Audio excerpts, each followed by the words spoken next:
तो 20 फरवरी से एग्जाम शुरू है एसएससी जीडी के। तो आज से जो मॉक टेस्ट की सीरीज है वो हम शुरू करेंगे। मॉक टेस्ट के अंदर मैं आपको रीजनिंग और मैथ्स के पूरे कंप्लीट जो भी एग्जाम में क्वेश्चन आए थे वो सॉल्व करवाऊंगा।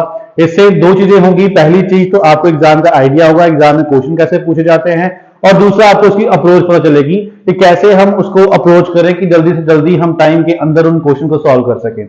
तो स्टार्ट करते हैं सबसे पहले रीजनिंग से। ठीक है, रीजनिंग में सबसे पहला क्वेश्चन हम देखते हैं कि क्वेश्चन क्या है। तो इस क्वेश्चन को हम बोलते हैं नॉन वर्बल, कि हमको शेप पता करनी है कि नेक्स्ट फिगर क्या होगी। जैसे select the figure from the among given option that can replace question mark. इस क्वेश्चन मार्क की जगह पे हमको बताना है कौन सी फिगर आएगी। दो चीजें होती हैं ऐसे में, आपको पहले तो नोट करना पड़ता है एलिमेंट्स कितने हैं। मैं चेक करूंगा तो शेप के अंदर दो एलिमेंट है, एक एरो वाला और एक स्टार वाला, ये दो एलिमेंट है। फिर मैंने चेक करना है इनकी पोजीशन चेंज हो रही है कि नहीं हो रही है। जैसे आप एरो की पोजीशन चेक करोगे, सेंटर में था, आगे भी सेंटर में है, आगे भी सेंटर में है, आगे भी सेंटर में है। फिर मैं चेक करूंगा इनकी रोटेशन, क्या रोटेट कर रहे हैं। तो पहले एरो का फेस इधर था, अब ऊपर हो गए, हाँ रोटेट तो कर रहे हैं। तो सबसे पहले मैं एरो को चेक करता हूं, इसकी रोटेशन कैसे हो रही है। अगर कोई चीज ऐसे है, यहां से अगर वो थोड़ा सा ऐसे चली जाती है तो इसको मैं बोलता हूं ये पीछे की तरफ गई है एंटी क्लॉकवाइज। और कितना डिग्री गई है, 45 डिग्री। यहां से ऐसे हो जाएगा तो 90 डिग्री होता है, बीच में आया तो मतलब 45 डिग्री। तो मैं बोलूंगा कि 45 डिग्री इसकी रोटेशन हुई है पीछे की तरफ। अगले में देखूंगा तो ये एरो का फेस इधर था, अब इधर हो गया, मतलब ये आगे की तरफ आया। और कितना आया, यहां तक 45 होगा और यहां पे आके हो जाएगा 90 डिग्री। इसका मतलब 90 डिग्री रोटेट किया इसने आगे की तरफ। फिर उसके बाद देखूंगा यहां से फिर यहां पे आ गया, ये देखिए, तो मतलब फिर पीछे की तरफ गया कितना, 45 डिग्री। तो रोटेशन कैसे हो रही है, 45 पीछे 90 आगे, 45 पीछे, अगले में 90 आगे जाएगा। जब 90 आगे जाएगा तो यहां से यहां पे आ जाएगा, मतलब एरो का जो फेस होगा वो इस तरफ होने वाला है। तो मैं चेक करता हूं कौन से ऑप्शन में एरो का फेस नीचे की तरफ है। पहले वाले में तो नहीं है, लास्ट वाले में भी नहीं है, तो मेरे पास ये दो चॉइसेस बची। अब मैं दूसरे एलिमेंट पे जाऊंगा, स्टार। स्टार तो हर एक में स्टार ही है, बट पोजीशन चेंज हो रही है उसकी, कि पहले यहां पे था, फिर इस कॉर्नर में आ गया, फिर इस कॉर्नर में आ गया, फिर इस कॉर्नर में आ गया, तो अब आएगा इस वाले कॉर्नर में। तो इस वाले कॉर्नर में कौन सा ऑप्शन है, बी ऑप्शन। कौन सा हो जाएगा, बी। ठीक है, बस आपने पोजीशन और उनकी रोटेशन ये दो चीजें चेक करनी है हर एलिमेंट की। अब आते हैं नेक्स्ट क्वेश्चन के ऊपर, सेकंड क्वेश्चन। सेकंड क्वेश्चन हमारा है साइलोजिज्म का, जिसको हम सॉल्व करते हैं वेन डायग्राम। वेन डायग्राम मतलब सर्कल, हर एक के लिए सर्कल। जैसे आपको दिया सम लैंप्स आर क्लॉक, तो सम मतलब कुछ हिस्सा, तो कुछ लैंप का हिस्सा जो है, मान लीजिए ये लैंप है, इसका कुछ हिस्सा किसके अंदर आएगा, क्लॉक के अंदर आएगा। ऑल मतलब सारा, तो सारे क्लॉक किसके अंदर आएंगे, बुक के अंदर। तो सारे क्लॉक जो है वो हो जाएंगे बुक के अंदर। Next, some books are stone, कुछ बुक जो है वो स्टोन है, तो बुक का कुछ हिस्सा किसके अंदर आएगा, स्टोन के अंदर। तो ये मैं स्टोन के अंदर बना लूंगा। अब चेक करते हैं कंक्लूजन कौन सा इसमें ट्रू होगा। ठीक है, सम लैंप्स आर स्टोन, लैंप का कुछ हिस्सा स्टोन में है, नहीं, लैंप इधर है, स्टोन इधर है, तो इसका कुछ हिस्सा उसके अंदर नहीं है, तो फर्स्ट में फॉलो नहीं करेगा। सम बुक्स आर लैंप, कुछ बुक लैंप के अंदर है, हाँ बुक का कुछ हिस्सा जो है वो लैंप के अंदर है, तो सेकंड वाला मेरा ठीक हो जाएगा। थर्ड वाला, सम क्लॉक्स आर स्टोन, क्लॉक यहां तक है, स्टोन यहां तक है, तो ये भी आपस में नहीं मिल रहे हैं, तो फिर ये भी फॉलो नहीं करेगा, सिर्फ सेकंड वाला। तो आंसर मेरा हो जाएगा B option, only conclusion two follow, सिर्फ दूसरा ही फॉलो कर रहा है। यहां तक क्लियर है। चलिए आगे चलते हैं थर्ड पे, और थर्ड क्वेश्चन देखते हैं। थर्ड क्वेश्चन आपको दिया है, select option that is related to third word in the same way as second word. तो इसको हम एनालॉजी भी बोलते हैं, कि यहां पे वो क्या कह रहा है, जिस तरीके से थर्ड वाला सेकंड वाले से रिलेट करता है, जैसे ये वाला जैसे इससे रिलेट करता है, हमको तो नहीं यहां कौन सा वर्ड आएगा जो इससे रिलेट करेगा। सिंपल है, आपको रिलेशन देखना होता है कि क्रिकेट के साथ बैट है, तो उसका मतलब क्रिकेट में क्या खेला जाता है, बैट से खेला जाता है। तो बैडमिंटन किससे खेला जाता है, तो बैडमिंटन खेला जाता है बॉल से नहीं, स्टिक से नहीं, प्लेयर से नहीं, तो किससे, रैकेट से। हमको इंस्ट्रूमेंट बताना था, क्रिकेट में भी प्लेयर होते हैं, बट उसने बैट लिखा, बैट का मतलब बैटिंग की जाती है बैट से, तो यहां पे जो छिक्का होगा उसको क्या बोलेंगे, उसको बोलते हैं रैकेट। तो आंसर आपका होगा डी ऑप्शन, रैकेट। क्लियर है। फोर्थ वाला भी देख लेते हैं, नंबर सीरीज। हमको नेक्स्ट नंबर करना है, नेक्स्ट नंबर क्या होगा, इसमें कुछ कैलकुलेशंस होगी, इसमें कुछ आपको पैटर्न ढूंढने पड़ेंगे, तो एक आइडिया लेना होता है, आपको देखना होता है अगर तो नंबर ज्यादा क्लोज है और दूर दूर नहीं है तो हम उनका डिफरेंस ट्राई करते हैं। नंबर ज्यादा दूर हो गए, बढ़ते जा रहे हैं, बहुत ज्यादा बढ़ते जा रहे हैं, तो मल्टीप्लाई ट्राई करेंगे, बहुत ज्यादा कम होते जा रहे हैं तो डिवाइड ट्राई करेंगे, और स्क्वायर क्यूब के पैटर्न भी होते हैं। तो 600 से 120 पे आ गया, 120 से 30 पे आ गया, मतलब नंबर बहुत कम होते जा रहे हैं, तो मैं डिवाइड चेक करूंगा, 600 को किससे डिवाइड करूंगा, 120 आएगा 5 से, तो ये बन गया 120। 120 को किससे डिवाइड करूंगा, 30 आएगा 4 से, तो 30 को किससे डिवाइड करूंगा, 10 आएगा 3 से, पहले 5 से, 4 से, 3 से, अब अगला होगा 2 से, तो मेरा आंसर हो जाएगा इस क्वेश्चन का 5। ठीक है, बस पैटर्न ढूंढना होता है हमको नंबर सीरीज के अंदर। आगे चलते हैं, नेक्स्ट क्वेश्चन नंबर 5 देखते हैं। क्वेश्चन नंबर 5 हमारा है सेटिंग अरेंजमेंट का। क्या अरेंजमेंट है, आपको दिया हुआ है 7 पीपल है ABCDEFG और एक स्ट्रेट लाइन में बैठे हुए हैं, सारे नॉर्थ की तरफ देख रहे हैं। नॉर्थ मतलब ऊपर की तरफ, तो जिस तरफ ये देख रहे हैं हमारा फेस भी उस तरफ है, तो इनका राइट भी यही होगा और इनका लेफ्ट भी यही होने वाला है। अब करना क्या है, हम लोग क्या करते हैं, 7 लोग दिए हैं, जल्दी से एक लाइन बनाएंगे, 1 2 3 4 5 6 7 ऐसे लिख लेंगे। ऐसे कभी नहीं करना, क्योंकि अगर आपने ऐसे कर लिया आपको समझ में नहीं आएगा शुरू कहां से करूं मैं, तो आपने लाइन कभी नहीं लगानी है। आपने सिंपल देखना है क्या क्या दिया हुआ है आपको, उसको दिया है ओनली 2, सिर्फ 2 लोग ही ई की राइट में बैठेंगे, तो मैंने लिखा ई, इसकी राइट साइड में सिर्फ 2 लोग आने हैं, तो मैंने सिर्फ 2 लोग लिखे। टोटल लोग कितने थे, 7। अगर इधर 2 आने तो बाकी इधर आएंगे, 3 लोग तो हो गए, तो 4 5 6 और 7, इस तरीके से ये 7 लोग बैठेंगे, क्योंकि उधर सिर्फ 2 ही आने थे। अगली लाइन पढ़ते हैं, only 2 people sit between E and A, E और ए के बीच में 2 लोग आएंगे। अब इस तरफ तो बीच में नहीं आ सकते, तो इस तरफ 2 लोग आएंगे ई और ए के बीच में। Next, B sit second to the right of A की राइट साइड, तो ए ये रहा, इसकी राइट साइड इधर होगी, सेकंड नंबर पे जो है वो कह रहा है बी आएगा। Next, D sit immediate right of C, F की एकदम राइट साइड में डी आने वाला है, मतलब इन दोनों ने इकट्ठे आना है। इकट्ठे आने के लिए जगह कौन सी, सिर्फ यही है, इसका यहाँ एफ होगा, यहाँ पे होगा D. Next, C sits at the one of the position to the left of G, G की लेफ्ट में, अब जी के इस तरफ सी आना है, तो फिर ऑब्वियसली यहाँ जी होगा और यहाँ पे सी होगा। इस तरीके से 7 लोगों की पोजीशन हो जाएगी। अब उसने क्या पूछा है, हु सिट्स एक्सट्रीम लेफ्ट, एकदम लेफ्ट साइड कौन है, तो एकदम लेफ्ट साइड कौन है, सी, तो आंसर मेरा हो जाएगा डी ऑप्शन सी। क्लियर है यहां तक? चलिए आगे चलते हैं और 6 क्वेश्चन चेक करते हैं। ये हमारा मैथमेटिकल ऑपरेशन, इसमें क्या होते हैं, जो सिंबल्स होंगे वो आपस में चेंज करने पड़ेंगे। जैसे उसने बोला है विच 2 साइन, कौन से 2 साइन इंटरचेंज किए जाएं, आपस में बदले जाएं, कि जो इक्वेशन है वो करेक्ट हो जाए। मतलब यहाँ पे 102 आया है, तो इस साइड पे भी क्या आना चाहिए, 102 आना चाहिए। कौन से साइन चेंज करूं, तो ये क्वेश्चन ऑप्शन से ही सॉल्व होते हैं। जैसे पहला ऑप्शन माइनस प्लस, मतलब माइनस की जगह प्लस कर देना है, प्लस की जगह माइनस कर देना है। अगर मैं माइनस की जगह प्लस कर देता हूं, ठीक है, यहाँ पे माइनस की जगह प्लस करता हूं, 165 प्लस हो जाएगा यहाँ पे 15, और डिवाइड को चेंज करना नहीं है, प्लस की जगह पे माइनस कर देना है, मल्टीप्लाई को चेंज करना नहीं है। तो अब लगाएंगे बोर्ड मास का रूल, पहले डिवाइड होता है तो डिवाइड कर देंगे 3 के साथ, 165 इंटू प्लस 3 168 हो जाएगा, और 6 इंटू 16 ये हो जाएगा 96। अब माइनस करके 102 तो नहीं आने वाला, तो इसलिए पहला आंसर नहीं हो सकता। आगे सेकंड ऐसे ही ट्राई करेंगे, तो अगर आप लास्ट वाला ये ट्राई करोगे तो आपको आपका आंसर मिलेगा डिवाइड की जगह माइनस, माइनस की जगह डिवाइड। यहां माइनस की जगह डिवाइड करते हैं, 165 माइनस की जगह हो गया डिवाइड, ठीक है, डिवाइड की जगह हो गया माइनस, प्लस को चेंज करना नहीं है, मल्टीप्लाई को चेंज करना नहीं है। यहाँ पे डिविजिबिलिटी रूल से पहले डिवाइड होगा, ये कटेगा 11 आएगा, 11 माइनस 5 ये दोनों मल्टीप्लाई हो जाएंगे 96, तो 96 और 11 ये हो गया 107 में से 5 गए तो कितना आ गया 102, इस साइड भी 102 इस साइड भी 102, तो आपका आंसर क्या हो जाएगा option D.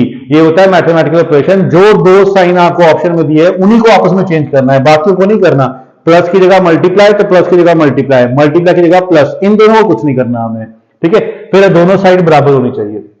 Okay got it. चलिए आगे चलते हैं नेक्स्ट। चलिए अब आते हैं 7th क्वेश्चन के ऊपर। 7th क्वेश्चन देखिए आपको क्या दिया गया है, select the option that is related to 5th number in the same way, मतलब हमको बताना है कौन सा ऑप्शन 5th नंबर के साथ रिलेट करेगा।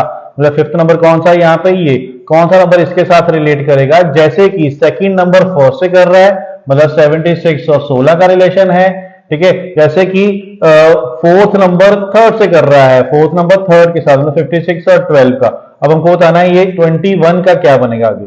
अब यहाँ पे कुछ पैटर्न होंगे, सोचना पड़ेगा। तो यहाँ पे जो पैटर्न वो ये कि 76 में अगर आप 4 प्लस कर दो तो कितना बन जाता है 80, और उसको 5 से डिवाइड कर दो, ये बन जाता है 16। ऐसे 56 में अगर आप 4 प्लस कर दोगे ये कितना बन जाएगा 60, इसको 5 से डिवाइड करोगे तो ये बन जाएगा 12। अब 21 में अगर हम 4 प्लस करेंगे तो ये हमारा बनेगा 25, इसको 5 से डिवाइड करूंगा तो मेरा आंसर बन जाएगा यहाँ पे 5, ठीक है। अब इसमें कुछ भी पैटर्न हो सकता है, अगर हमको सोचने पे आंसर पता चल गया 30 सेकंड 30 सेकंड आपने सोचना है, टाइम रख लीजिए। 30 सेकंड में समझ आएगा तो ठीक है, नहीं समझ आया तो उसको छोड़ दीजिए, टाइम वेस्ट मत कीजिए, हमको मेनली टाइम सेव करना है। हो सकता है एग्जामिनर ने ये क्वेश्चन हमको इसीलिए दिया हो ताकि आप सारा टाइम यहीं पे सेव कर दो, और बाकी जो क्वेश्चन आपको आते होंगे वहां तक आप पहुंच ही ना पाओ, तो इसलिए 30 सेकंड दो, समझ आया ठीक है, नहीं तो क्वेश्चन को छोड़ के आगे बढ़ो, ठीक है, क्योंकि पैटर्न एग्जामिनर अपने दिमाग के हिसाब से कुछ भी दे सकता है इसमें। आगे आ गया पेपर कटिंग। कि आपको उसने बोला क्या है, paper is folded and cut as shown below, how will it appear unfold, कि एक पेपर को, जैसे ये पेपर है पूरा, सबसे पहले इसको क्या किया, यहां से फोल्ड कर दिया गया, यहां से फोल्ड करके इसको यहां बंद कर दिया गया, फिर उसके बाद इस साइड फोल्ड किया गया और उसके बाद ये वाले सिंबल बना दिए। अब जब इसको खोलेंगे तो कैसा लगेगा, अब देखो जब मैं इसको खोलूंगा तो ये वाली ट्राइंगल जो है एक यहां पे भी जाएगी, जब ये ऐसे जाएगा तो ऐसे बनेगी ट्राइंगल, ये वाली ट्राइंगल, ये वाली ट्राइंगल यहां पे आएगी, मतलब ये यहां पे बनेगी ऐसे करके, और सर्कल यहीं पे रहेगा। जब ये खुलेगा ऐसा होगा।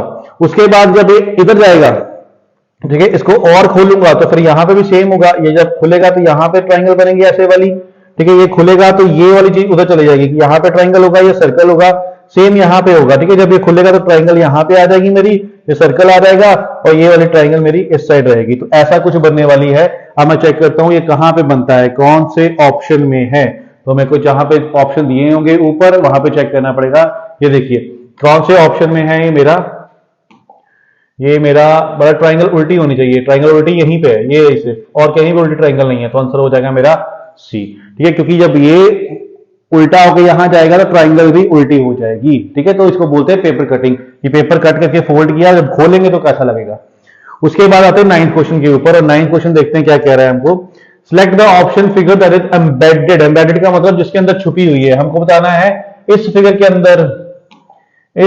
अंदर इनमें से कौन सी फिगर छुपी हुई है, कौन सी फिगर। अगर तो मैं ये देखता हूं तो ये पूरी लाइन यहां बनी हुई है, तो ये पूरी लाइन यहां बनी नहीं हुई, सिर्फ इतना इतना बना हुआ है, हाँ, है ना। क्योंकि अगर पूरी लाइन आपस में मिलनी भी चाहिए, आप कह सकते हो कि ये लाइन है बट यहां मिल नहीं रहा बीच में, तो इसलिए ये वाली फिगर तो नहीं है यहाँ पे।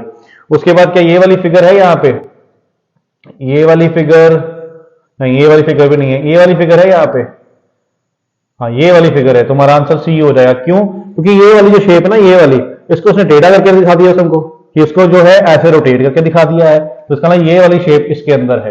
एम्बेडेड का मतलब होता है कौन सी शेप इसके अंदर है, ठीक है। आगे चलते हैं, नेक्स्ट क्वेश्चन नंबर देखते हैं हम 10th। In a certain code language make is written as 32, make को लिखा है 32, क्वाड को लिखा है 45, तो सेल्फ क्या बनेगा। अब हमको पता है इंग्लिश अल्फाबेट होते हैं, एग्जाम में आपको जब रफ शीट मिलेगी आपने ऊपर एबीसी लिख लेनी है हाफ ऑफ करके, और उनकी नंबरिंग भी लिख लेनी है, क्योंकि आपको कोडिंग डिकोडिंग के एक दो क्वेश्चन मिल ही जाएंगे, तो अगर आपने लिखा होगा तो जल्दी समझ में आ जाएगा। जैसे यहाँ पे मेक, तो मैं एम का नंबर देखता हूँ, एम का नंबर होता है 13, ए का नंबर होता है 1, के का नंबर होता है हमारा जे के 11, उसके बाद ई का नंबर होता है 5, ये 32 बना है। अब मैं देखता हूँ प्लस करके बना है क्या, 13 1 14, 14 और 5 19, 19 और 11, ये मेरा 30 बना है, 32 तो नहीं बना, हो सकता है 2 प्लस किया हो।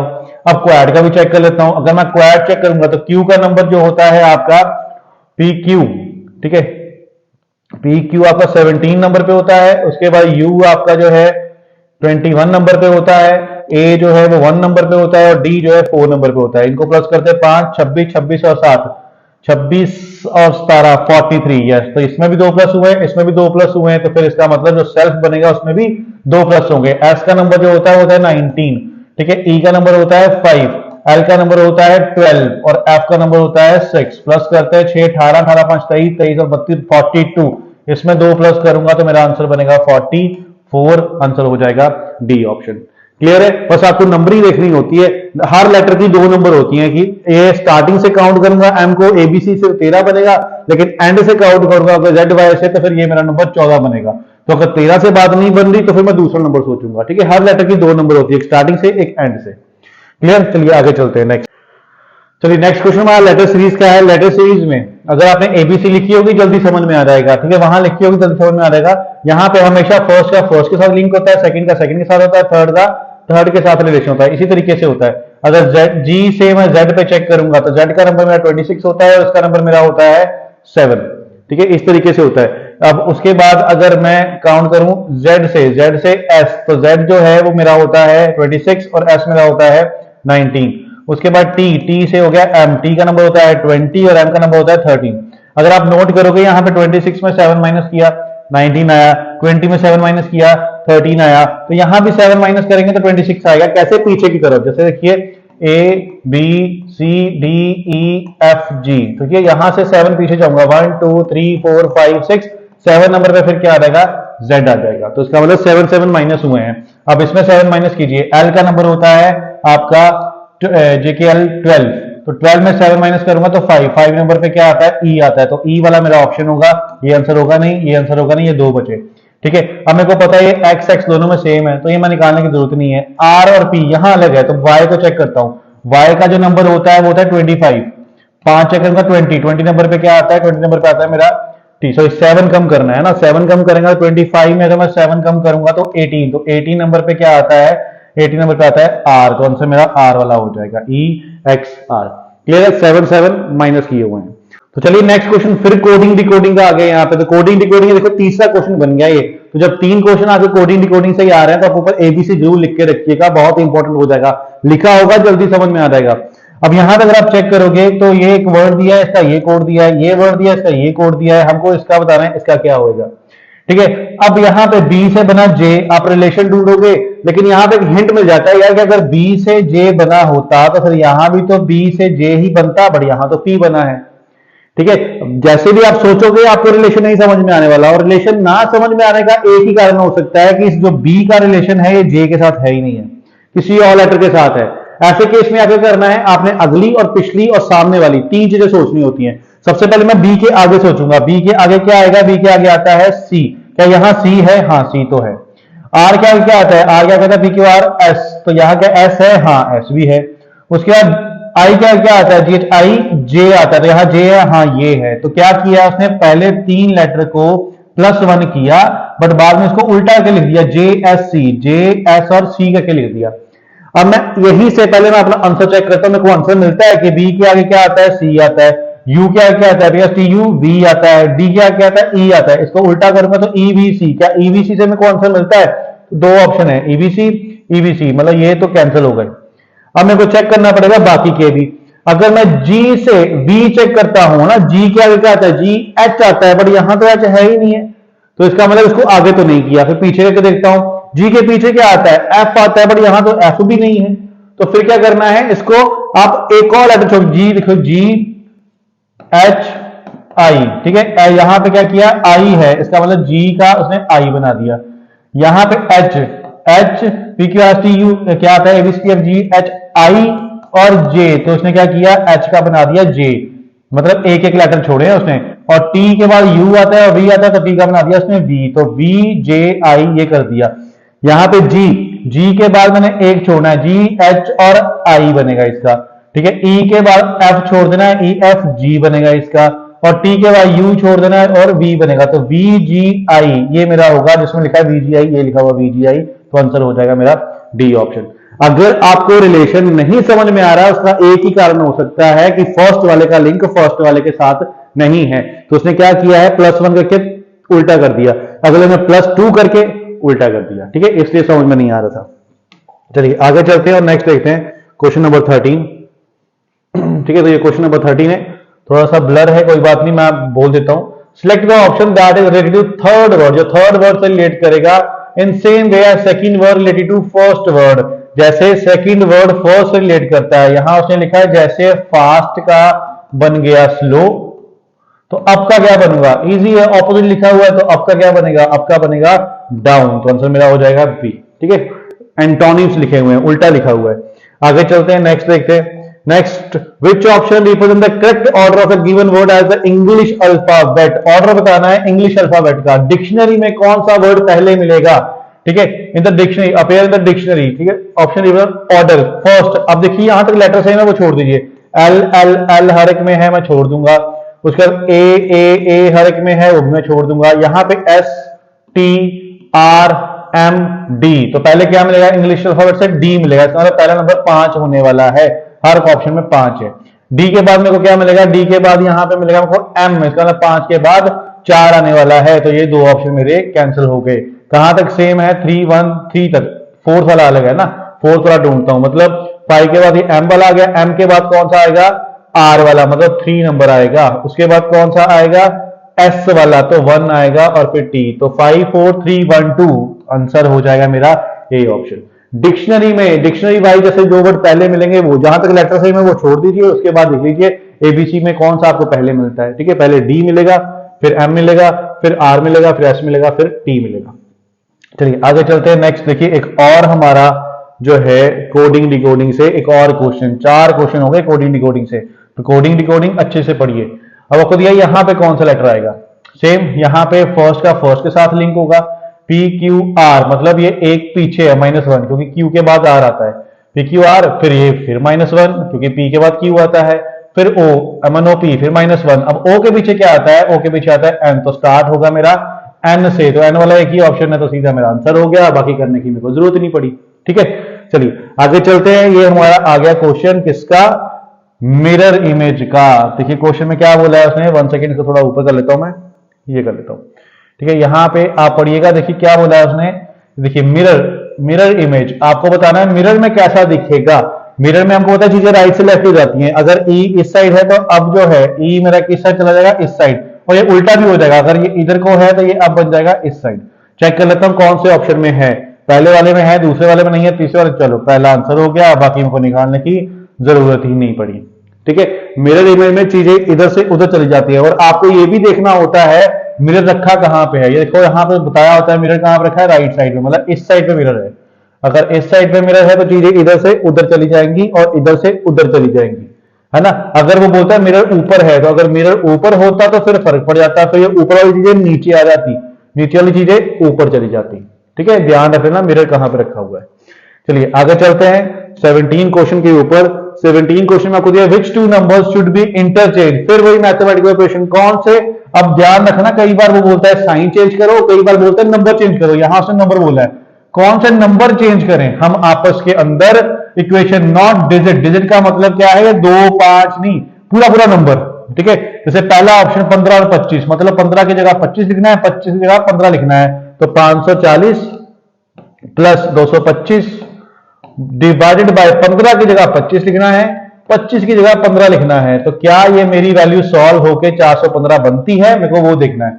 डिविजिबिलिटी रूल लगाएंगे हम, सॉरी बोर्ड मास रूल लगाएंगे। सबसे पहले क्या होता है, डिवाइड, तो ये कटेगा हमारा 9 आ जाएगा यहाँ पे, फिर मल्टीप्लाई, 9 को 15 से मल्टीप्लाई करेंगे, 540, इसको 15 से मल्टीप्लाई करूंगा तो ये मेरी वैल्यू जो है 135 बन जाएगी, माइनस 260। अगर इनको प्लस करता हूं 5 7 6, इसमें से 260 को माइनस करता हूं तो ये मेरी वैल्यू जो है वो कितनी आएगी, 415 ही आ गई है, तो फर्स्ट ही मेरा आंसर हो जाएगा। ठीक है, क्वेश्चन में ध्यान रखना, कई बार बोलता है नंबर को आपस में इंटरचेंज करो, कई बार बोलता है साइन को आपस में इंटरचेंज करो। यहां नंबर बोला तो नंबर को, किस नंबर को, 15 और 25 को। ठीक है, चलिए आगे चलते हैं, 3 क्वेश्चन और हैं हमारे। नेक्स्ट हमारा हो गया ब्लड रिलेशन। ब्लड रिलेशन में आपको क्या दिया, ए प्लस बी का मतलब A is the brother of B, तो हम यहां पे लिख देंगे प्लस का जो मतलब है वो है brother. Next A minus B, A is the mother of B, तो माइनस का मतलब जो है वो है मदर। ठीक है, नेक्स्ट मल्टीप्लाई का मतलब है हस्बैंड, तो मल्टीप्लाई का मतलब हो जाएगा हस्बैंड।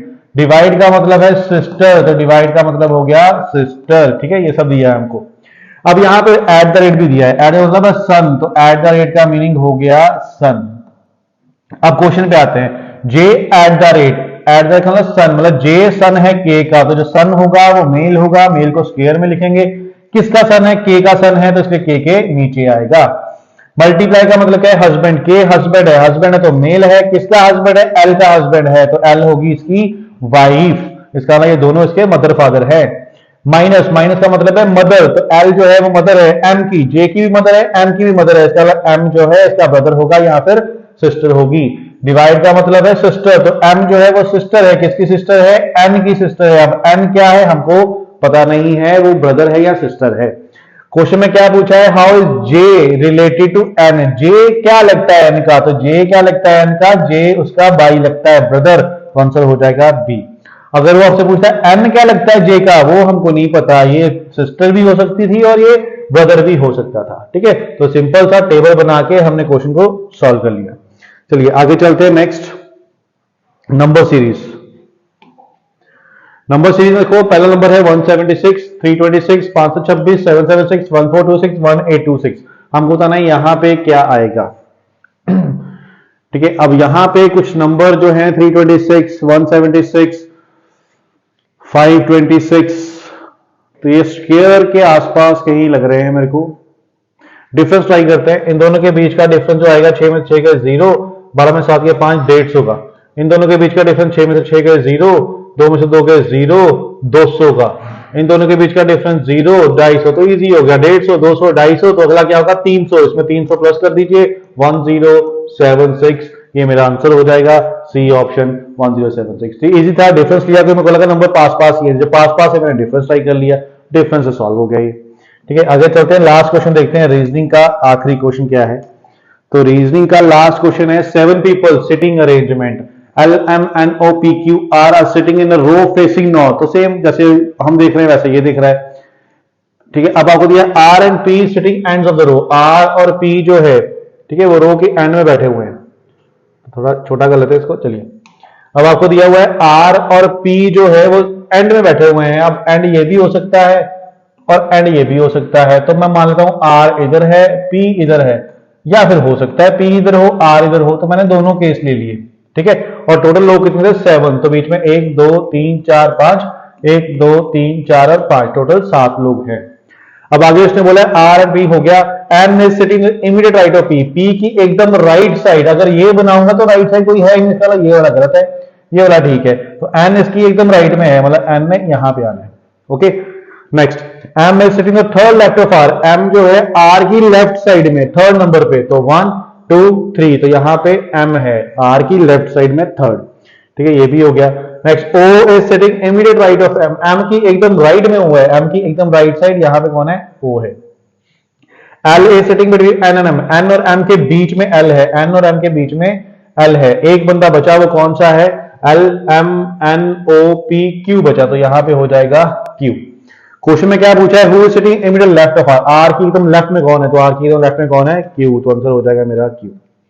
ठीक है, तो ये 20 क्वेश्चन थे हमारे रीजनिंग के। लेवल आपको ऐसे रहने वाला है, इससे टफ लेवल नहीं आएगा आपको एग्जाम में, तो बस इजीली आपको इसको समझ के सॉल्व करना है। कोडिंग डिकोडिंग आपने देखा सबसे इंपॉर्टेंट है, उसकी प्रैक्टिस कीजिए, एबीसी ऊपर लिख लीजिएगा एग्जाम से पहले। तो चलिए अब मैथ स्टार्ट करते हैं और मैथ का फर्स्ट क्वेश्चन देखते हैं। क्वेश्चन में आपको दिया गया है if y varies directly with x, जैसे y डायरेक्टली वेरी करता है x के साथ, y की वैल्यू 16 है, x की वैल्यू 24 है। इसके कहने का मतलब ये है कि जो x और y की रेशियो, तो x आपको क्या दिया है 24, y दिया है 16, रेशियो बनेगी 8 की 24 8 की 16, 3:2 है। तो आपको बताना है y की वैल्यू क्या होगी अगर x की 45 है, अगर x 45 है तो y क्या होगा।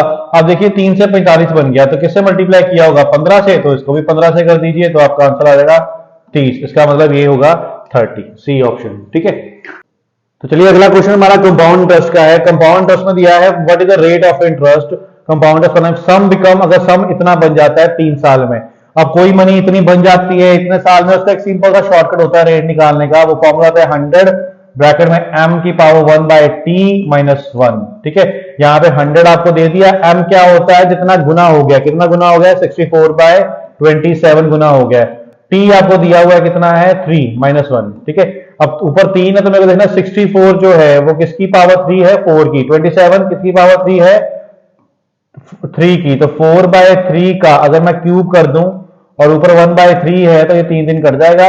ठीक है, 4/3-1, तो 3 - 4 - 3 1 आ जाएगा, तो 100 × 1/3, तो मेरा आंसर हो जाएगा 100/3। कौन सा ऑप्शन है 33 1/3। ठीक, कोई मनी इतनी बन जाती है, कंपाउंड इंटरेस्ट का क्वेश्चन है तो ये इसका शॉर्टकट होता है।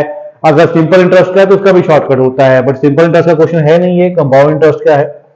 नेक्स्ट देखते हैं, a man purchase a table. ठीक है, ये हमारा हो गया profit and loss. A man purchased a table marked 500 at 2 successive discounts of 8% and 25%। दो डिस्काउंट दिए, पहले 8% का फिर 25% का। He spent 32 on the transportation। 32 रुपए उसने आने जाने के दिए, चीज को लेके आने के लिए, ट्रांसपोर्टेशन के। फिर उसने टेबल भेज दिया 500 रुपए का, तो what is the amount he gain, उसने कमाया क्या, ये आपको पता करना है। अब उसने खरीदा 500 का, 500 के ऊपर सबसे पहले उसने 8% तो दे दिया डिस्काउंट, अगर 8% डिस्काउंट दे देगा इसका मतलब चीज की वैल्यू तो जा जाएगी 92%। ठीक है, 8% निकालना यहां ज्यादा आसान है, तो मैं 8% निकाल लेता हूं कि 500 का 8% जो है वो कितना होता है, वो होता है 40, इसका मतलब 40 रुपए का उसने डिस्काउंट दे दिया, तो वैल्यू रहेगी 460 रुपए। इसके बाद 25% और डिस्काउंट दे दिया, 25% वाला होगा चौथा हिस्सा, तो इसका चौथा हिस्सा उसने और डिस्काउंट दे दिया, मतलब 115 रुपए का, 460 में से 115 रुपए का और डिस्काउंट दे दिया, इसकी जो वैल्यू रहेगी वो रहेगी 345 रुपए। अब आगे आपको उसने बोला है कि ट्रांसपोर्टेशन के ऊपर भी 32 रुपए लगाया उसने, मतलब 32 रुपए और खर्च किए उसने इसके बीच में, तो ये जो वैल्यू आपकी आ गई कितनी आ गई 377। What is the amount he gain, और आगे उसने भेज दिया 500 रुपए का, तो 500 का भेज दिया, 370 की चीज 500 की भेज दी, इसका मतलब 123 रुपए जो है वो उसने कमा लिए हैं 123। ठीक है, समझिए 500 का 8% डिस्काउंट दिया, मतलब 40 रुपए तो कम कर दिए, 460 हो गए। 460 में से फिर 25% का डिस्काउंट, मतलब 115 रुपए का और डिस्काउंट ले लिया, 345 का वो खरीद के आया, 32 पे उसने खुद अपनी तरफ से लगाए, उसके बाद 500 का बेच दिया, इसका मतलब बचा क्या उसके पास 123 रुपए बचे। क्लियर? चलिए आगे चलते हैं। नेक्स्ट देखते हैं नेक्स्ट क्वेश्चन क्या है। नेक्स्ट क्वेश्चन हमारा मेरे ख्याल से एवरेज का है। Yes, 10 kg of superior quality of rice mixed with 5 kg of inferior quality of rice. अच्छे चावल लिए 10 किलो और जो खराब थे थोड़े से वो 5 किलो लिए। The price of superior quality, तो सुपीरियर क्वालिटी जो होती है वो 85 रुपए का आता है और ये 46 रुपए का आता है sorry respectively. Find the average price पर केजी ऑफ द मिक्सचर। ठीक है, अब यहां पे आपको पढ़ना पड़ेगा कि यह 1 किलो का प्राइस है, ये the prices of superior quality and inferior quality rices are 85 नहीं, पर केजी का नहीं है। ठीक है, सॉरी पर केजी का ही होगा ये। ठीक है, अब यहां पे 10 किलो है तो 10 किलो 85 का 1 किलो, तो 10 किलो कितने का हो जाएगा, 850 रुपए का हो जाएगा। ये 46 रुपए का 1 किलो, कितने किलो लिए, 5 किलो, तो 5 किलो कितने का हो जाएगा, 230 रुपए का हो जाएगा। टोटल मिला के उसने कितने का खरीदा, ये 1080 रुपए के खरीदे। और कितने किलो खरीदे, 10 और 5 15 किलो, तो 15 किलो इतने खरीदे, तो 1 किलो कितने का होगा। तो ये अगर आप सॉल्व करोगे 15 7 105, 15 दूनी 130, तो ये आपका आंसर आएगा 72। ठीक है, क्लियर है। हमने बस ये देखा एवरेज प्राइस होता क्या है, टोटल खर्चा कितना है 1080 का, डिवाइड बाय टोटल चीज कितनी आई, टोटल चीज आई 15 किलो, उसे डिवाइड किया तो बन गया हमारा एवरेज प्राइस। चलिए आगे चलते हैं। नेक्स्ट हमारा है time and distance. Time and distance के क्वेश्चन में आपको दिया है अमीशा वॉक 3 किलोमीटर 2 की स्पीड से, 7 किलोमीटर 4 की स्पीड से, 32 किलोमीटर बाय बस, बाकी जो है बस से जाती है 32 kilometre. Speed of the bus 28 है। Then find Amisha average speed. तो एवरेज स्पीड क्या होती है, एवरेज स्पीड का फॉर्मूला आपको पता होगा क्या होता है, total distance divide by total time. अब देखिए टोटल डिस्टेंस कितना कवर किया, 3 किलोमीटर, उसके बाद 7 किलोमीटर 10 हो गया, 10 और 32 हो गया 42, टोटल डिस्टेंस हो गया 42 किलोमीटर। अब टोटल टाइम कितना लगा, तो टाइम क्या होता है, टाइम होता है डिस्टेंस डिवाइड बाय स्पीड। सबसे पहले डिस्टेंस उसने 3 का कवर किया, किस स्पीड से, 2 की स्पीड से, तो टाइम लगा होगा उसको 1.5 घंटे। आगे उसने 7 किलोमीटर कवर किया किसकी स्पीड से, 4 की स्पीड से, तो डिस्टेंस डिवाइड बाय स्पीड, तो ये वैल्यू आपकी आ गई 1.75, इतना टाइम लगा होगा। आगे 32 किलोमीटर 28 की स्पीड से, तो 32 डिवाइड बाय 28 करोगे तो ये आपका कट जाएगा 4 7 28, 4 8 32, तो 8/7। ठीक है, ये फ्रैक्शन में वैल्यू आ जाएगी आपकी। अगर ये फ्रैक्शन में है तो इनको भी फ्रैक्शन में ही रहने देते हैं, हम इनको हम कन्वर्ट नहीं करते। ठीक है, फ्रैक्शन में रहने देते हैं। ये मिला के टोटल टाइम हो जाएगा मींस 3/2 प्लस 7/4 प्लस 8/7। अगर मैं इनका लूंगा एलसीएम, तो एलसीएम मेरा बन जाएगा यहाँ पे 856 एलसीएम हो जाएगा। 2 से कटेगा 28, 28 इंटू 3 84, प्लस 4 से कटेगा 14 98, और 7 से कटेगा 8 64। ये मिला के वैल्यू होगी 8 8 16 बच गए, 1 7 9 16 16 और 8 24 56। ठीक है, ये इसकी वैल्यू हो जाएगी। इसको 2 से कट करना तो कट कर सकते हो आप, ये कट होके आपका बनेगा 228 1 2 3 123। अब इससे ये डिवाइड हो जाएगा, टोटल टाइम जो है हमारा इतना लगा। अब ये ऊपर जाके मल्टीप्लाई हो जाएगा 42 इंटू 28 डिवाइड बाय 123। अब चेक करोगे 4 से कट जाएगा, 3 से, 3 चौके 12, 3 एकम 3, 3 एकम 3, 3 चौके 12। ठीक है, तो वैल्यू आपकी बनेगी 28 चौका 92 और 37। ठीक है, 372 डिवाइड बाय 41। चेक कर लीजिए, 41 तो हर एक के नीचे है, 372 फिर 92 होगा, मैंने यहाँ पे गलती कर दी है, ये चेक करिए 14 28 चौका, हाँ गलत हो गया, 392 आएगा, तो आंसर आपका हो जाएगा ए ऑप्शन। ठीक है, क्लियर है। तो फॉर्मूला है total distance divide by total time. तो टोटल डिस्टेंस तो ऑलरेडी हमको पता था, प्लस कर लिया, हमें टाइम हमको निकालना पड़ा अलग अलग, फिर उनको प्लस करके हमारी वैल्यू बनी। ठीक है, चलिए आगे चलते हैं। नेक्स्ट अगला क्वेश्चन देखते हैं 47। Profit and loss. Rakhi sold TV to Sujata, profit 10% profit पे राखी ने सुजाता को दे दिया। Urmila sold TV to Rakhi, Urmila ने राखी को दिया था किस पे, 20% प्रॉफिट पे। ठीक है, सबसे पहले उर्मिला ने राखी को दिया था, राखी ने आगे सुजाता को दिया था। उर्मिला ने राखी को बेचा था 20% प्रॉफिट पे और राखी ने आगे सुजाता को बेचा है 10% प्रॉफिट पे। अब how much did Sujata pay to buy the TV, Sujata ने कितने का खरीदा उसको इफ द कॉस्ट प्राइस जो थी वो 50,000 थी, मतलब इसके पास 50,000 रुपए का था ये टीवी, 50,000 का 20% कमा के दिया इसने, तो 50,000 का अगर 20% आप निकालोगे तो कितना बनता है? 20% का मतलब होता है, 20% का मतलब आपका होता है 1/5, 1/5, 1/5 का 10,000, तो 10,000 कमा के इसने 10,000 रुपया कमाया और 60,000 रुपए का इसको दे दिया। इसने आगे 10%, 60,000 का 10% था 6,000, इसने 6,000 का कमाया और आगे छेद दिया इसको, फिर कितने का? 66,000 का, तो जाता है वो कितने का पड़ा? 66,000 का पड़ा, तो आंसर हो जाएगा ए। ठीक है, क्लियर है, इजी था, ज्यादा टफ नहीं था। चलिए अगला क्वेश्चन जो है वो कंपाउंड इंटरेस्ट का है, आपको दिया गया है यहाँ पे सम अमाउंट टू दे, अमाउंट दिया हुआ है आपको, टाइम दिया हुआ है, रेट ऑफ इंटरेस्ट दिया हुआ है, अब आपको बताना है फाइंड सम, प्रिंसिपल आपको निकालना है, प्रिंसिपल क्या होगा। तो अगर जब प्रिंसिपल निकालना होता है एक सिंपल सा शॉर्टकट होता है, आप रेट देख लीजिए 6%, 6% का मतलब होता है 6/100। ठीक है, कहने का मतलब अगर प्रिंसिपल 100 रुपया होगा तो उसके ऊपर इंटरेस्ट कितना मिलना है? 6 रुपया, 6 रुपया इंटरेस्ट मिलेगा, इसका मतलब अमाउंट बन जाएगा फिर 106। 2 साल है तो आप इसको 2 बार लिखिए, 3 साल होता तो 3 बार लिखता, फिर इनको कर देना आपस में मल्टीप्लाई, ये बन जाएगा 10,000, ये बन जाएगा मेरा 11236।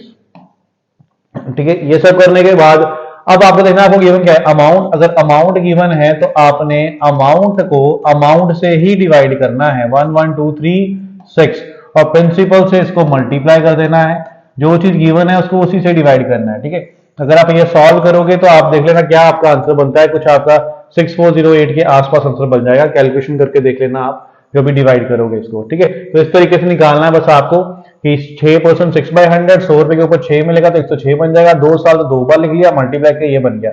अमाउंट था तो अमाउंट को अमाउंट से डिवाइड कर दिया और प्रिंसिपल से मल्टीप्लाई कर दिया, जो चीज निकालनी है उससे मल्टीप्लाई कर देंगे। चलिए अगले क्वेश्चन पे चलते हैं, नेक्स्ट क्वेश्चन देखते हैं। A government servant spend 76% of his income, अपनी इनकम का 76% जो है वो खर्च कर देता है। If his income is increase, अगर उसकी इनकम 14% बढ़ जाती है तो इसका एक्सपेंडिचर 10% बढ़ जाता है। Find percentage increase his saving, तो उसकी सेविंग में क्या चेंज आएगा। अब मान लीजिए उसकी इनकम जो थी वो 100 रुपया थी, आपको बोला उसने जो खर्च करता है इसमें से एक्सपेंडिचर 76% तो खर्च कर देता है, इसका मतलब सेविंग बचाता क्या होगा? 24 रुपए बचाता होगा। अब उसने बोला इसकी जो इनकम है वो 14% बढ़ गई है, इनकम इसकी 14% बढ़ गई है, मतलब 114 हो गया है, और इसका खर्चा 10% बढ़ गया है, तो इसका एक्सपेंडिचर 10, तो 76 का 10% होता है 7.6, इसका मतलब ये कितना हो गया है? 83.6 हो गया है, 83.6। अब माइनस करके देख लीजिए उसका क्या बचता है? 4, 3 में से 3 का 0, 11 में से 8 का 3, तो अब उसकी सेविंग इतनी है। उसे बोला कितनी बढ़ गई, अगर आप देखो कितनी बढ़ गई, 24 से 30 हो गई, तो 6 बढ़ गई 6.4, कहां से बढ़ी? 24 से बढ़ी, तो नीचे 24 आएगा और इंटू कर देंगे हम 100 के साथ, पॉइंट हटाओगे तो नीचे 0 आ जाएगा, ये कट जाएगा आपका, 4 से कैंसिल कीजिए, 4 6 4 16 2 3 2 5, तो 80/3, इसका मतलब 80/3% जो है उसकी इनकम बढ़ जाएगी। पॉइंट्स में दिए हुए हैं, पॉइंट्स में चेंज कर लीजिए, 26.66%, तो इतने परसेंट जो है उसकी इनकम, ये सी ऑप्शन हो जाएगा, इतने परसेंट उसकी सेविंग बढ़ गई है। ठीक है, हमने इनकम को 100 मान लिया, एक्सपेंडिचर को 76 हो गया और सेविंग जो है उसकी 24 थी। अब इनकम बढ़ गई 14%, 114 हो गई, एक्सपेंडिचर बढ़ गया इसका 10%, इसका 10% होता है 7.6, इतनी उसकी एक्सपेंडिचर हो गया, तो सेविंग अब उसकी इतनी है, कितनी बढ़ गई? 6.4, कहां से? 24 से, और इंटू कर दिया हमने 100 के साथ। ठीक है, तो ये हो गया हमारा 50th क्वेश्चन। अब चलते हैं नेक्स्ट 51 पे। ठीक है, नेक्स्ट क्वेश्चन एचसीएफ एलसीएम का है, आपको दिया गया है what is the largest number which can divide 187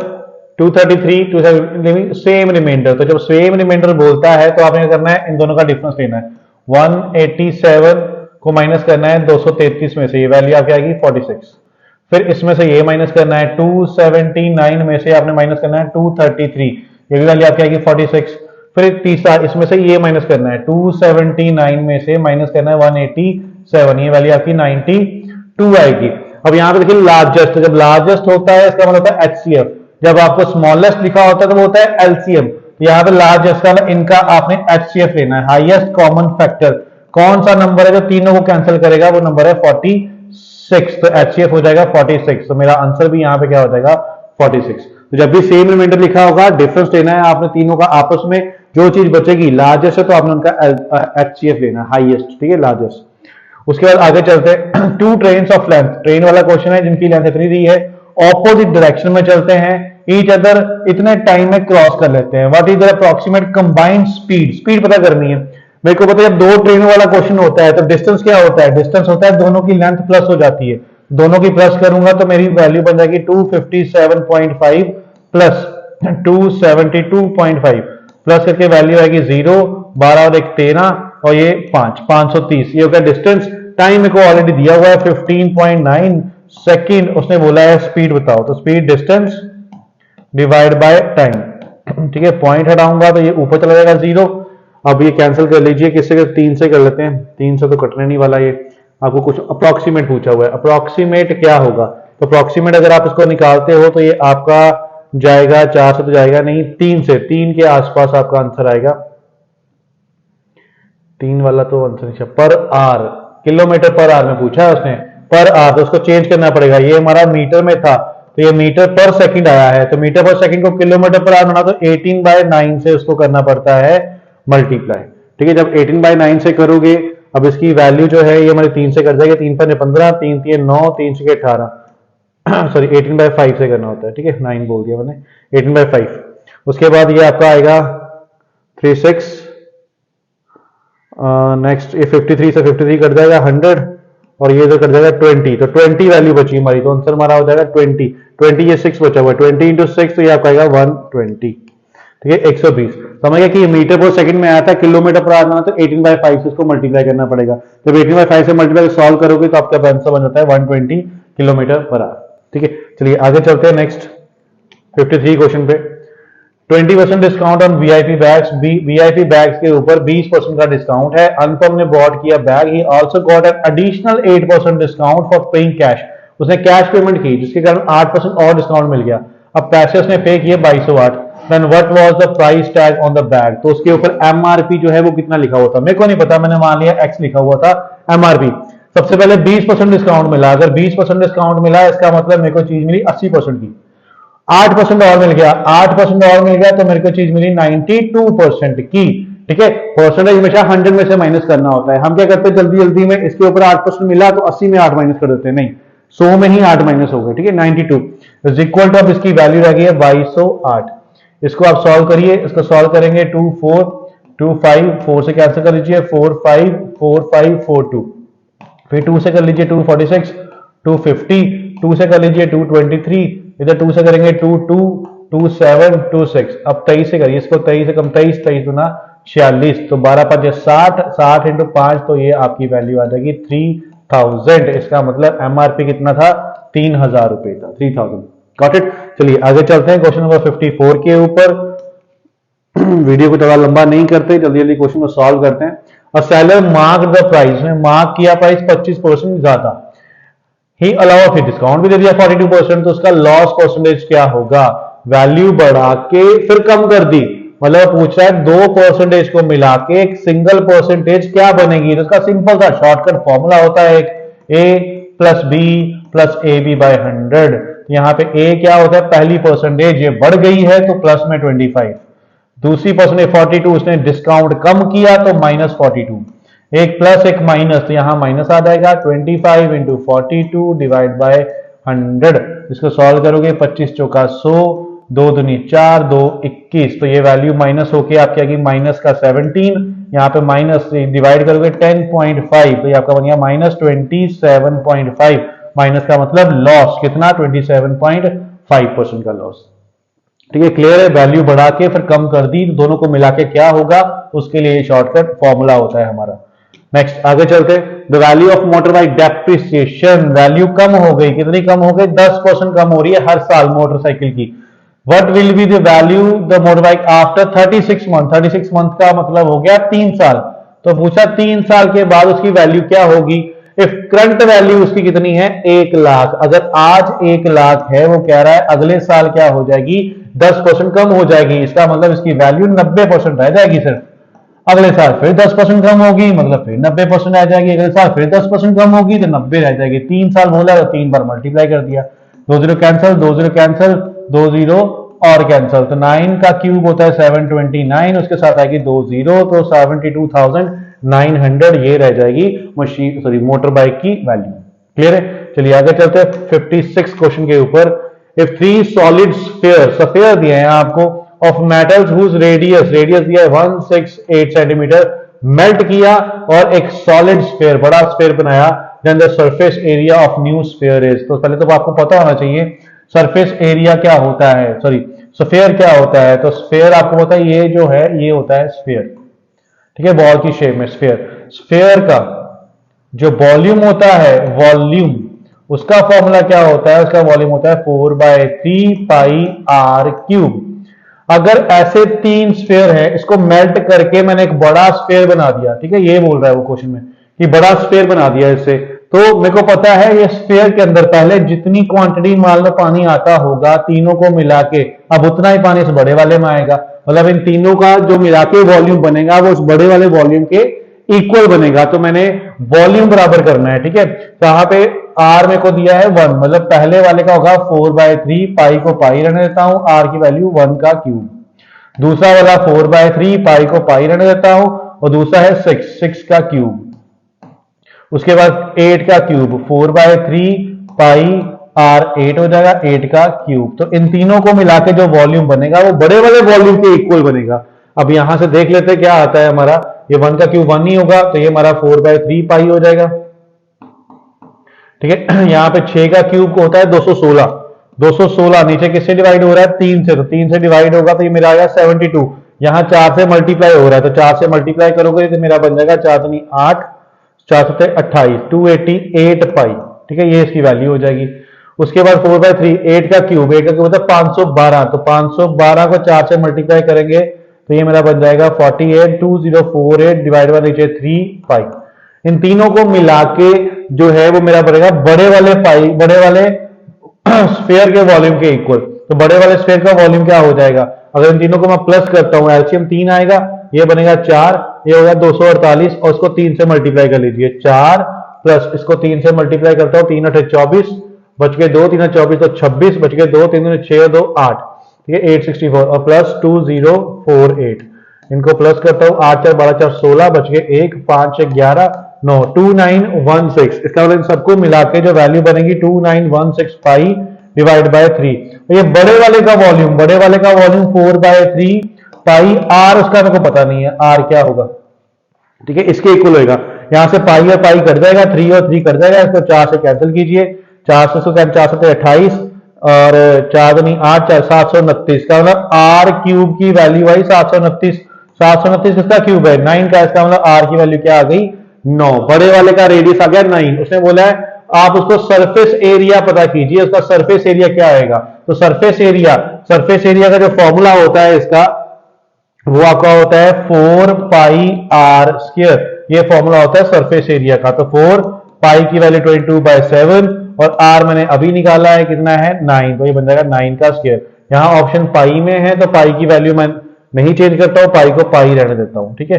तो 4 9 का स्क्वायर कितना हो जाएगा 81 को 4 से मल्टीप्लाई करूंगा 324 पाई, ये मेरा आंसर हो जाएगा ऑप्शन सी, ठीक है।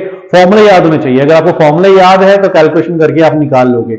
अगर मेल्ट करके कोई नई चीज बनानी है, इसका मतलब जो मेल्ट करने वाली चीज है उनका मिला के जो वॉल्यूम होगा वो बड़े वाले वॉल्यूम के इक्वल होगा। इन तीनों का वॉल्यूम मैंने किया प्लस करके इतना बना, ये बड़े वाले वॉल्यूम के बराबर होगा। बड़े वाले का रेडियस नहीं पता मेरे को, तो वहां से बड़े वाले का रेडियस निकाला, जब रेडियस निकाल दिया तो फिर सरफेस एरिया का फॉर्मूला लगा के वहां मैंने पुट कर दिया, ठीक है। क्लियर है, चलिए आगे चलते हैं नेक्स्ट क्वेश्चन के ऊपर। Pooja, Neha and Manoj can do a piece of work, time and work, ठीक है। ये तीनों जो है, पूजा इतने देर में काम खत्म करती है, नेहा इतने देर में, मनोज इतने देर में। On which day will the work get finish? Pooja is assisted by both Neha and Manoj on every second day, हर दूसरे दिन जो आपको दिया है नेहा और मनोज पूजा की हेल्प करते हैं। सबसे पहले था पूजा, नेहा और मनोज, ये करता है 16 दिन में, ये करती है 22 दिन में और ये करती है 20 में। सबसे पहला काम तो इनका होता है एलसीएम लेने का, मेरे को देखना है इनका एलसीएम क्या आएगा। तो एलसीएम अगर मैं देखूं, एलसीएम बनेगा इसका 20 और 16 का एलसीएम आपका बन जाएगा, फैक्टर बना लेते हैं चलिए, क्योंकि बीच में 22 आ गया ना, तो 22 के कारण थोड़ा हमको फैक्टर बनाने पड़ेंगे। 2 से काटिए इसको, 2 8 11, ठीक है। अब ये तो करता नहीं है, इन दोनों को 2 से काटिए, 2 5 4 और 11, बस अब मल्टीप्लाई कर दीजिए, 2 दूनी 4 4 5 20 20 चौका 80, 880, तो 880 हो गया मेरा एलसीएम। 16 से इसको मैं काटूंगा, ठीक है, 16 से काटूंगा, 16 5 80, 16 5 55, 22 से इसको काटूंगा 40, इसको काटूंगा 44, ठीक है, मैंने क्या किया, एलसीएम लेने का मतलब होता है मैंने अज्यूम कर लिया कि ये दो तीनों मिलके कितने खिलौने बनाने वाले हैं, 880 खिलौने बनाने वाले हैं, कोई काम करने वाले हैं। ये एक दिन में बनाएगा 55, एक दिन में बनाएगा 40, एक दिन में 44। अब उसने बोला पूजा तो हर दिन काम करती है, पहले दिन जो है फर्स्ट डे वो पूजा ही काम करेगी, कितना 55। दूसरे भी दिन, ठीक है, क्वेश्चन में पढ़िए उससे क्या बोला है, on which day will the work will be finish if Pooja is assisted by Neha and Manoj every second day. हर दूसरे दिन जो है उसकी हेल्प कौन करता है, दूसरे दिन। अब दूसरा दिन आ गया ना, तो पूजा के साथ अब नेहा भी होगी और मनोज भी होगा। इसका मतलब सेकंड डे में जो खिलौने बनेंगे 55 पूजा बनाएगी, 40 जो है नेहा बनाएगी और 44 जो है वो मनोज बनाएगा। तो कितने बन जाएंगे दोनों को मिला के, ये बन जाएंगे 99 और 139 बन जाएंगे। ऐसे 2 दिन के अंदर, 2 डेज के अंदर कितने खिलौने बन जाएंगे, 139 और 55। तो टोटल मिला के ये खिलौने जो है 194 बन जाएंगे 2 दिन के अंदर। 2 दिनों में 194 कितने बनाने हैं, 880। अगर 2 दिन में 194 तो 4 दिन में इसका डबल हो जाएगा, 6 दिन में इसका क्या हो जाएगा, ट्रिपल। तो 6 दिन पहले निकालते हैं कि 6 दिन में इसका ट्रिपल हो जाएगा। 880 के पास जाना है, अगर 3 से करूंगा तो क्या बनेगा 57, 4 से करूंगा, हाँ 4 से, तो 4 का मतलब हो गया 8 दिन।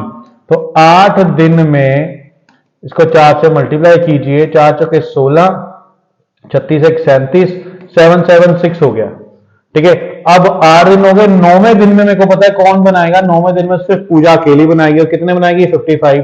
तो ये बन जाएगा 55। ठीक है, अब 10वें दिन जब आएगा तब जाके काम खत्म होगा 10th डे के अंदर, क्योंकि अभी भी काम बचा हुआ है, 880 थोड़ी ना हो गए होंगे यहाँ पे। तो 10वें दिन जब हम पहुंचेंगे तब जाके काम खत्म होगा। तो इस क्वेश्चन का आंसर होगा 10th डे, कि 10वें दिन में जाके काम खत्म होने वाला है। टोटल टाइम क्या लगेगा वो हमको नहीं पता, वो निकाल सकते हैं निकालने को, पर उसने वो पूछा नहीं, उसने बोला कौन से दिन जाके, 10वें दिन जाके काम खत्म होगा।